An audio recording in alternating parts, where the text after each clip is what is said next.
Le Paris Saint-Germain battu 1-0. On peut dire peut-être que le championnat est relancé, Jackie Bonnevet, puisqu'il n'y a que 6 points d'écart entre Lens, Marseille et le Paris Saint-Germain, toujours leader. Ah oui, là on peut dire qu'il est vraiment relancé avec une prestation indigne du Paris Saint-Germain.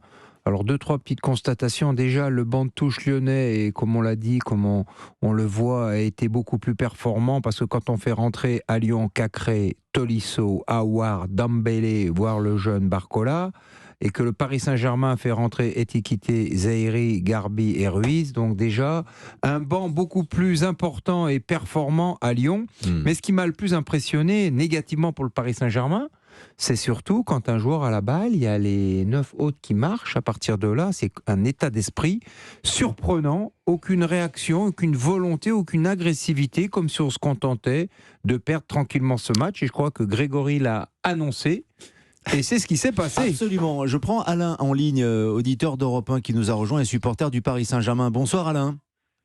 Oui, bonsoir. Merci d'être avec nous. Alors avant de vous céder la parole, je suis en train de découvrir aussi quelques images, peut-être les avez-vous si vous suivez en même temps qu'à la radio le match à la télévision. C'est que les supporters du Paris Saint-Germain ont été quelque peu pris à partie par les supporters qui leur ont lancé des fumigènes. Les joueurs ont été pris à partie. Les joueurs, pardon, oui, je vous prie de m'excuser. Les joueurs ont été pris à partie par les supporters. On a vu Mbappé d'ailleurs partir en courant et on les a visés avec des fumigènes.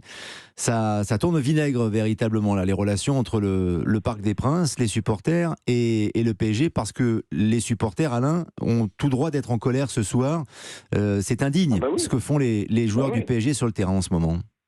Oui, absolument. Et puis, moi, je suis pas du tout d'accord avec ce que votre chroniqueur vient de dire. Je trouve que Zahir Emery et le jeune Garbi, ils ont fait plus en 10 minutes que Messi en 90. Donc eux, ils ont couru, ils ont tenté, ils ont essayé. Donc c'est même Mbappé, il était aux abonnés absents aujourd'hui. Enfin, c'est pathétique. Et leur schéma de jeu qui marchait très bien en début de saison, maintenant il est éventé. Tous les entraîneurs de France et de Navarre le connaissent.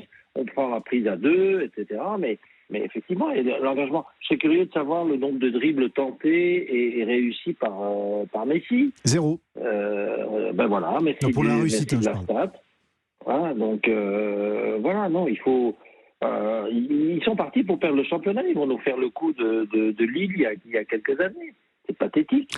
Et ce n'est pas la première fois que ça se produit en plus ce genre de match, mais jusqu'à présent le PSG avait été sauvé par un exploit ou par un petit peu de réussite, mais là il semble que la réussite s'écarte, Alain.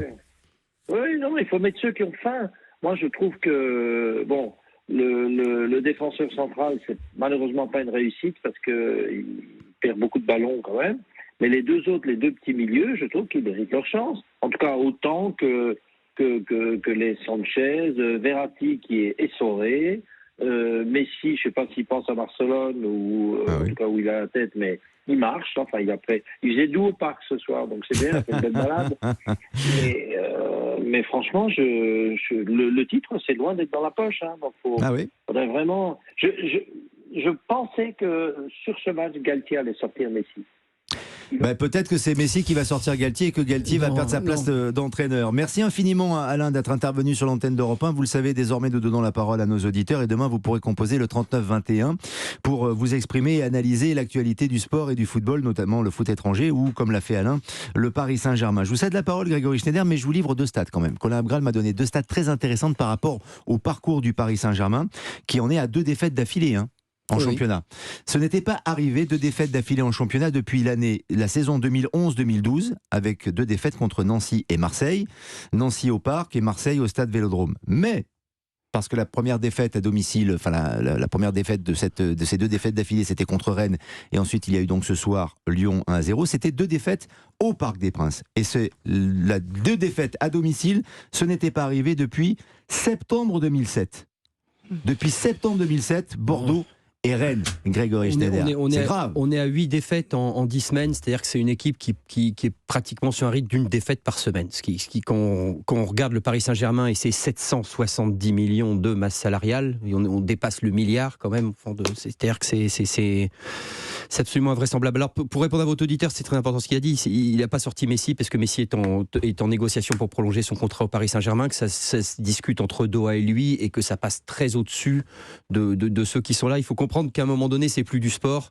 Et aujourd'hui, ils sont quand même rattrapés par ça. C'est-à-dire que c'est pas du. Alors, on va dire Galtier, pas Galtier. Mais ça n'a aucune chance d'être le problème, Galtier. Ça n'a aucune. Mais si Thuram a été viré. Non, mais je veux dire, il peut sauter avant la fin de la saison. C'est ça que. Non. Alors dites-vous bien que les 3 derniers entraîneurs parisiens à avoir perdu le titre, je parle d'Ancelotti, je parle d'Unai Emery en 2017 avec le Grand Monaco et Pochettino quand Lille a été les 3 ont été confirmés.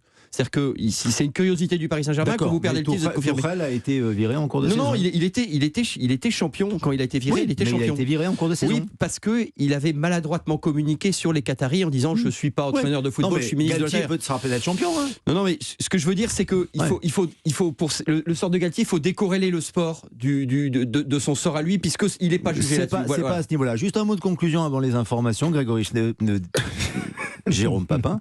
Bravo à l'Olympique Lyonnais qui est venu faire son match pour bien se préparer pour sa demi-finale à Nantes.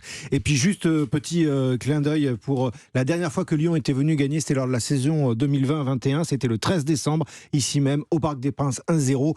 Et le lendemain, malheureusement, Gérard Rouillet décédé, mais c'était la dernière fois que Lyon était venu gagner. Pensez pour lui et pour sa famille, bien sûr. Merci infiniment, Jérôme Papin, Grégory Schneider, Jackie Bonnevet. À demain pour le sport.